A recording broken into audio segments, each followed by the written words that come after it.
Բնականաբար ինքը մտածում է պետք է փաստաբան ուղարկի, փաստաբանը գա այդ հայցադույմը ներկայացնի, բայց չէ, նիետ, որովհետև ինքը ինձ է դատի տվել, իսկ ինձ որ դատի է տվել, դա նույնն է ոնց որ գնաս ասենք Ռոնալդոյի հետ ֆուտբոլ խաղաս, էլի։ Դասական քաղաքականությամբ զբաղվող մարդուն, մանավանդ ինձ փաստաբան, նման հարցով դատի տալը դա մի հատ ծուղակ է, մարդին երևի ծուղակի մեջ, չգիտեմ ով խորհուրդ տվե, բան շատ լավ։ Ուրախ ենք, որ ասում հանդիպենք դատարանում։ Ժորժան բարելույս, բազմաթիվ նամակներ եմ ստացել, մարդիկ հարցնում են դե այդ ինչ ա եղել Նիկոլ Փաշինյանը դատի է տվել, բան, դրա համար այսօր որոշեցի մի փոքր խոսեմ այդ մասին։ Ուրեմն, ինչպես բոլորին հայտնի է, ես առույցներ չունեմ, որ գան տանեն գլուխն ուտեն, բիզնեսներով չեմ զբաղվում, որ գնան փակեն, ակտեր գրեն, չգիտեմ, հետապնդեն, երբևէ գործադիր որևէ պաշտոն չեմ զբաղեցրել, որ ասենք, չգիտեմ, մի հատ աուդիտ անեն, դեմ մի բան ման գտնեն, երբևէ հանրապետության նախագահ չեմ եղել, որ միլիարդներ թալանեմ, հետո ասենք կոպեկներ ապօրինի գույքով պահանջեն, եւ այն որ ասում են, գիտեք, կլասիկ քաղաքական գործին ոնց կարան հետապնդեն, որը հնարավորինս անխոցելի մարդիկ են լինում, կլասիկ քաղաքական գործիչներ, այսինքն, որոնք մաքուր դասական քաղաքականությամբ են զբաղվում։ Փորձել քաղաքական խոսքի համար հետապնդել, որը մեծագույն աբսուրդ է, բայց հա, օքեյ, թող փորձեն։ Հիմա նայեք, քաղաքական գործին քաղաքական խոսքի համար հետապնդելը դատի տալը, դա եվրոպական դատարանի կայացած նախադեպային իրավունքով դա խայտարակություն է եւ յուրաքանչյուր քաղաքական գործիչ պաշտպանված է այն բանից, որ եթե ինքը մյուս քաղաքական գործին քննադատում է, ինքը չի կարող դրա համար հետապնդել, որովհետեւ քաղաքական գործիչները միմյանց քննադատում են։ Եվ ընդհանրապես միջազգային պրակտիկայում քաղաքական գործիչը քաղաքական գործին դատի չի տալիս։ Դա կանոն է, քաղաքականության կանոն է, բայց Հայաստանում քանի որ ոչ մի բանի կանոն չկա եւ ըստ էության խոսքը ինչի մասին է գնում, որ ես քննադատել եմ գործող վարչապետին, որը քաղաքացիական պայմանագիր կուսակցության վարչության նախագահն է, ես ով եմ, ես Լուսավոր Հայաստան կուսակցության խորհրդի նախագահն եմ, այսինքն երկու քաղաքական գործիչների մասին է խոսքը գնում։ Բայց հետաքրքիրն ինչն է, որ այդ քննադատությունը որքանը որ հասկացա, որտեղ հայցադումը վերջնական չեն գտնում, կիսատ պրատ է, Հայաստանում ամեն ինչ կիսատ պրատ է, չէ՞ դեռ փոստով չեմ ստացել, մամուլում հրապարակվել է, բայց կիսատ, ինչ որ կիսատ է։ Ինչ որ այնտեղ խոսք է մեջ բերված իմ ուղի եթերից, որ ընտրություններից հետո եմ արել, եւ այնտեղ մեջ բերում է հետեւյալն է. ինչ է արել Նիկոլը, ԿՀ կայքում մուտքագրել է 0 ձայն։ Ինչու եմ ասում Նիկոլը, որովհետեւ համակարգը իշխանությանն է պատկանում։ Հիմա հարց ինչու է Նիկոլը sense կեղծել մեր տվյալները։ Ես ոչ չեմ պնդում, որ մենք անցողիկ ուժենք անցել ենք եւ այլն։ Այլ նա կեղծել է, որ թվերը նվազեցնի։ Եվ նման ձևով իմ հայտարարությունն է, որտեղ ես հստակ արձանագրությունները ձեռքիս եթերի մեջ ցույց եմ տալիս, երևի դիտել եք, կարող եք դիտել կա իմեջում, ցույց եմ տալիս, թե ինչ տեղամասեր կան, որ տեղամասերում, որ գրված է, որ 0 Լուսավոր Հայաստան 0 ձայն, հետո պարզվում է, որ 11 ձայն է այդ տեղամասում։ Պատկերացնում եք քարոզարշավի ժամանակ։ Մենք ամեն մի ձայնի համար գնում, մարդուն համոզում, խոսում, զրուցում, ծրագիր ներկայացնում, բոլոր հարցերին այդ մարդու պատասխանում եւ վերջում մարդիկ գնում են այդ օրը ժամանակ են տրամադրում, գնում են ընտրական տեղամաս, 5 տարին մեկ երկրի կառավարման իրancs явքից օգտվում են եւ մարդիկ բռնետը 0 են գրել։ 0։ Եվ դրա մասին է եղել իմ ուղի եթերը։ Ու ես չեք պատկերացնի ինչ հաճելի է, որ Հայաստանում մենք նաև ունենալու ենք նման նախադեպեր, որովհետև պետքա դատարան դիմողը, այսինքն Նիկոլ Փաշինյանը, պետք է ապացուցի, որ ինքը վիրավորվել է, օրինակ, չգիտեմ, գրած չի, դա եմ ասում, հացա դիմը վերջնական չկա։ Օրինակ ինքը վիրավորվել է, որ իրան ասեն ընտրակեղծարար, ենթադրում եմ դա է, որտեղ մամուլում դա է լուսաբանվում։ Okay, շատ լավ։ Հիմա ինքը պետք է գա դատարան եւ ասի, թե ինչ է զգացել այդ պահին, երբ որ նայել է այդ տեսա ուղերձը, եւ ինչ ապրումներ ունեցել է, որ իրան ասել են դու ընտրակեղծարար ես, եւ սկսի հիմնավորել, թե ինքը ոնց է վիրավորվել։ Որտեղ ուրիշ ձև չկա, որ ինքը կարող է այդ դատը կրել։ Այսինքն պետք է ինքը գա դատարան, ցուցմունք տա, որպես տուժող, քաղաքացիական գործով լավ տես տուժող չի, բայց տուժող է, էլի, եթե վիրավորվել է, ու հիմնավորի ոնց է ինքը վիրավորվել, ինչ է զգացել այդ բան, ինչ ապրումներ ունեցել, բան։ Բնականաբար ինքը մտածում է պետք է փաստաբան ուղարկի, փաստաբանը գա այդ հայցադույմը ներկայացնի, բայց չէ, նիետ, որովհետև ինքը ինձ է դատի տվել, իսկ ինձ որ դատի է տվել, դա նույնն է ոնց որ ինչ անես, չգիտեմ։ Գնաս ասենք Ռոնալդոյի հետ ֆուտբոլ խաղաս, էլի, ասենք անիմաստ։ Լավ, շատ լավ։ Դատի է տվել։ Մենք միջնորդելու ենք բնականաբար, որ հայց որը Նիկոլ Փաշինյանը գա դատարան։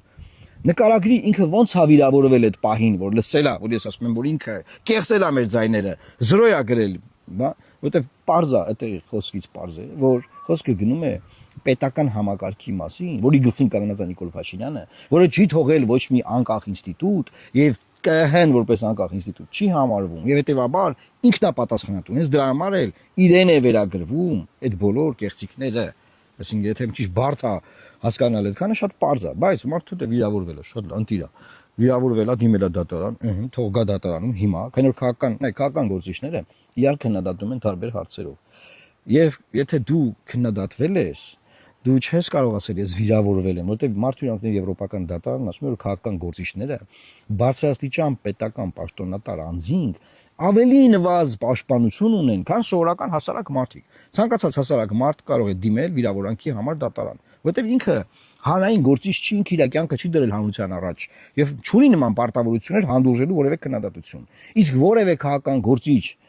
տվյալ պարագայում առավելևս հարկերի հաշվին ապրող երկրի վարչապետ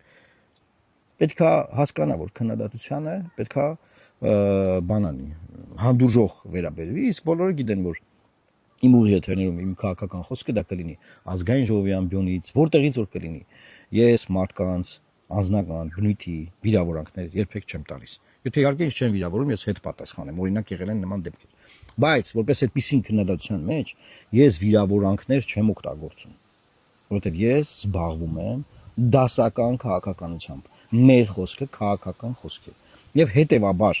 դասական քաղաքականությամբ զբաղվող մարդուն, մանավանդ ինձ փաստաբան, նման հարցով դատի տալը դա մի հատ ծուղակ է։ Մարդին երեմ այդ ծուղակի մեջ, չգիտեմ ով է խորտ տվե, բան շատ լավ։ Ուրախ ենք, որ ասում հանդիպենք դատարանում, բայց այս չի ավարտվելու էլի այդպես, որովհետև այնտեղ մենք միջնորդելու ենք Վահագն Հովակիմյանին գա դատարան, միջնորդելու ենք ՍԱՀԿ անդամները գան դատարան, կարող միջնորդենք 2000 տեղամասերում հանձնարարողի նախագահները գան դատարան, միջնորդենք 2000 տեղամասերի նախագահների տեղակալները գան դատարան, կարող միջնորդենք 2000 տեղամասերի բոլոր անդամներին հրավիրենք դատարան, այսինքն բանը էլի մի հատ սա process է, որը որ մեկ սկսվում է, ինքը այտենց մանրամասն պետք է գնա, էլի մենք պետք է բոլորը գան, վկայություն տան, խոսեն, մի հատ հասկանանք վերջին հաշվով ինչ ա եղել, որ 0 են գրել, իմ այդ եթերներից հետո վերականգնվել է 208 ձայն, եթե չեմ սխալվում այս բանին, վերականգնվել է, որտեղ 0 ա եղել, հետո վերականգնել են իրենք։ Հիմա ես էի այդ լայվերը չէի անում, այդ 208 ձայնը դուք վերականգնելու էիք, կամ ուրիշ բան ասեմ, որ այդ 208 ձայնը մենք բացահայտ ցույց ենք տվել, դուք վերականգնել եք։ Քրեական գործ, ինչ որ մեկին պատասխանատվության ենթարկել, որևէ բան եղել է, որևէ բան արել եք, բնականաբար ոչ։ Եվ հիմա փոխանակ դուք ինքներդ ձեր խայտարակությունից խուսափեք, փախնեք գնաք միտեղ մկանցակին $1000 տակ, եմ ասում, մկանցակին $1000 են տալիս։ Դուք եկեք է դատի տալիս։ Լուրջ եք ասում։ Շատ լավ, շատ լավ։ Ուրեմն սիրելի հայրենակիցներ, սրա մասին է խոսքը գնում։ Էսա, որ մեկ էլ առավոտ արթնանում ենք, իմանում ենք մեզ դատի են տվել։ Իրականում, գիտեք, ես շատ եմ ստացել նամակներ, բա դուք քննադատում եք, դուք ընդդիմադիր եք, բա ոնց է ձեզ չեն կալանավորում, բա էսա նայի քեզ են պոլով տալու, բա մարդիկ պետք է մի բան հասկանան, որ այս ամբողջ քարոզարշավի ժամանակ դրա մասին ես, Կարպիս Փաշոյանը, Գևորգ Գորգիսյանը, մեր մյուս թիմակիցները բոլորս խոսել են, որ ժողովուրդ քաղաքական գործունեության մեջ դուք հնարավորինս ընտրեք այնպիսի մարդկանց, որ հնարավորինս լինեն անխոցելի, չունենա գազի կալոնկա գնան վրան ակտ գրեն, չունենա կազինո, հասկանում եք, չի կարա քաղաքական գործիչը համ կազինո ունենա, համ քաղաքականությամբ զբաղվի, չի լինում տենց բան, չկա աշխարհում այդ ձևի բան, չի դա անլսելի է, չի լինում, բայց երբ որ դուք գնում եք այդ ձևի քաղաքական գործիչների եք վերում առաջ, հետո այդ նման քաղաքական գործիչներին իշխանության համար շատ հեշտ է հետապնդել, այնպիսի բաներ անել, որ բոլորս ասում են ապշած, իսկ դասական քաղաքական գործիչներին միանշանակ էլի կարող են հետապնդել, մենք կարող ենք ջեբդ պլանկցեն, օրինակ, բայց process-ի մեջ դա ավելի պրոբլեմատիկ է ցանկացած իշխանության համար քաղաքական գործին հետապնդելը, քան որևէ գործարարի, որևէ օլիգարխի, որևէ միլիարդերի հասկանալի։ Այս սրանք պարզ բաներ են, որ մենք այդպես էլ նորանկախ Հայաստանի Հանրապետություն չուզեցանք հասկանալ։ Ինչեմ ասում, որտեղ արդեն ուշադրություններն եղել, ով ընտրել եք, ինչ անել եք, արել եք։ Այսինքն Նիկոլ Փաշինյանի դեմ բերել եք մարդիկ, ովքեր չեն կարա իր դեմ ոչ մի բան անեն։ Պրոստը չեն կարա ոչ մի բան չեն կարա անեն։ Եվ դա տեսակ ես մի ամսվա մեջ եւ տենալու եք ապագա 5 տարիներին, եթե իհարկե 5 տարի կմնա այդ խայտարակ ձևավորված ազգային ժողովը։ Բայց սա մի հատ էլի դասական օրինակ է, կոնկրետ Նիկոլ Փաշինյանի ինձ դատի տալու օրինակը, որ երբ որ իրենք ուրիշ ձև չունեն քեզ լրացնելու, մի ձև գտնում են, բայց այդ ձևը այն ձևը չի, որը կարող օգտագործեն ցանկացած օլիգարխի հանդեպ, ցանկացած միլիարդատերի հանդեպ, բիզնեսմենի հանդեպ։ Ոստեղ նաև բնականաբար, հա, բան չասի։ Իմ բախտը նաև նրանով բերել է, որ Ես որևէ գործադիր պաշտոն իմ կյանքի ընթացքում չեմ զբաղեցրել եւ հետեւաբար ասենք դժվար է օրենսդիրում աշխատած մարդուն կամ դիվանագիտական դաշտում աշխատած մարդուն տվյալ պարագայում ինձ դա ինձ առաջել որպես փաստաբան, իրավապաշտպան քաղաքական հետապնդման ենթարկել։ Դժվար է, ցանկացած իշխանության համար դժվար է։ Հա, ու որ շատ ուզենան, հա, եղավ, կարան ջեբդ պլանկ ցեն, դա միշտ կա։ Տարբեր ձևով կան քարոզչական մեթոդներով փորձեն վարկաբեկեն ինչ ասեն, մա տեսակ էս քարոզարշավի ժամանակվա եղած այլանդակությունները։ Բայց սա դաս է, այս դատի տարու գործը, այս process-ը։ Դաս է բոլորի համար, որ բոլորս ֆիքսենք։ Ժորժ ջան, կանգնեք քաղաքական մարդկանց կողքին, որ ձեր շահերը կարողանան պաշտպանել։ Այլապես այն գործիչները, որոնք քաղաքական գործիչ են իրենց հրճակել, բայց քաղաքական գործիչ չեն, այդ մարդիկ չեն կարողանալ ձեր շահը պաշտպանել, որտեղ իրենք իրենց շահն էլ չեն կարողանալ պաշտպանել։ Եվ դա մենք տեսնում ենք այսօրվա ընթացքում, այս process-ի ընթացքում։ Սա է ուզում ես ասել, եւ ես ձեզ ասեմ, ոչ թե ինձ ուզում են լրացնել, որտեղ ես խոսում եմ, դա շատ կարեւոր պահ է։ Այլ ինձ ուզում են լրացնել, որովհետեւ դուք ինձ լսում եք, որտեղ հազարավոր մարդիկ ինձ լսում են։ Դրա համար են ուզում ինձ լրացնել։ Բայց դե բնականաբար դա չի ստացվելու։ Լավ մնացեք եւ Աստված պահապան Հայաստանի Հանրապետությանը։